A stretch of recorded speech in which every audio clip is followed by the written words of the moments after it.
सावन में त्रिपुंड तिलक लगाने से विशेष फलों की प्राप्ति होने की धार्मिक मान्यता है। कहा जाता है कि भगवान शिव की पूजा अर्चना, उनके मंत्रों का जाप और स्तोत्र का पाठ करने से पहले यदि व्यक्ति स्नान ध्यान करके त्रिपुंड तिलक लगाता है तो उसे भगवान शिव के साथ अन्य देवी देवताओं का आशीर्वाद प्राप्त होता है। धार्मिक ग्रंथों के अनुसार त्रिपुंड तिलक शरीर के बहुत से भागों पर लगाने का विधान है। इस तिलक को लगाकर भगवान शिव की भक्ति करने से भगवान शिव जल्दी प्रसन्न होकर सभी मनोकामनाएं पूर्ण करते हैं और सभी रोगों से छुटकारा मिलने के साथ शत्रुओं पर विजय प्राप्त हो जाती है। त्रिपुंड तिलक के महत्व को लेकर हमने हरिद्वार के विद्वान ज्योतिषी पंडित श्रीधर शास्त्री से बातचीत की। उन्होंने त्रिपुंड तिलक को लेकर क्या कुछ कहा है, सुनिए। त्रिपुंड की बात करते हैं तो भगवान भोलेनाथ को पहले याद करना चाहिए। कर्पूर गौरम करुणावतारम संसार सारम भुजगेंद्रहारम सदा वसंतम हृदयारविंदे भवम भवानी सहितम नमामि। वैसे तो सभी साधु संत लोग एवं जो पंडित लोग हैं सभी तिलक लगाते हैं, परंतु जो त्रिपुंड है यह भी एक तिलक का ही रूप है जिसको साधु संत अधिक लगाते हैं अपने संप्रदाय के अनुसार।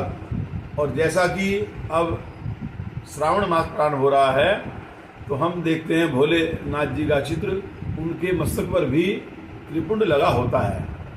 तो त्रिपुंड का एक शिव पुराण में भी बहुत अच्छा वर्णन आया है, उसमें इसका महत्व बताया है।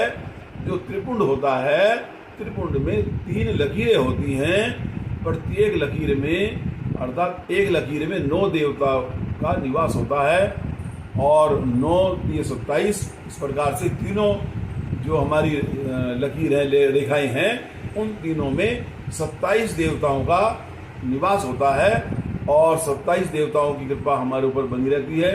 इसके अतिरिक्त भोलेनाथ जी का भी हमारे ऊपर आशीर्वाद होता है, क्योंकि जो त्रिपुंड है जैसा कि वो स्वयं भी त्रिपुंड लगाते हैं और जो भी त्रिपुंड लगाता है उसके बाद अपनी पाठ पूजा किसी प्रकार का जो अपना कोई भी स्तोत्र का पाठ करता है भोलेनाथ जी का और उससे पूर्व त्रिपुंड लगाता है, उससे उसका और अधिक महत्व बढ़ जाता है। साथ ही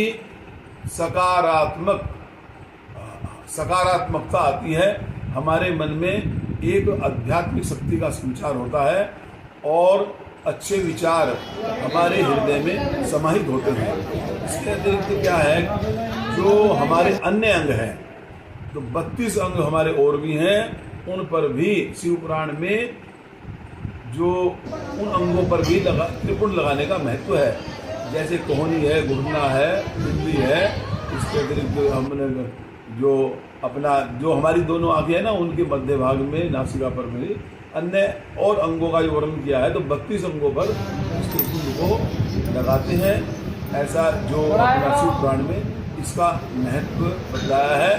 और मैं ये कहना चाहूँगा, जो हमारा जो श्रावण मास है जो भोले शंकर जी के लिए समर्पित है, उस मास में यदि हम त्रिपुंड लगाते हैं और तत्पश्चात अपनी पाठ पूजा और भोलेनाथ के किसी भी स्तोत्र का नित्य प्रति पाठ करते हैं, उसका हमें बहुत अधिक कई लाखों गुना फल प्राप्त होता है और हमारी पूजा संपूर्ण होती है और हमारा पूरा जो मास है, महीना है, उसमें भोले शंकर की कृपा पूर्ण रूप से हमारे ऊपर बनी रहती है।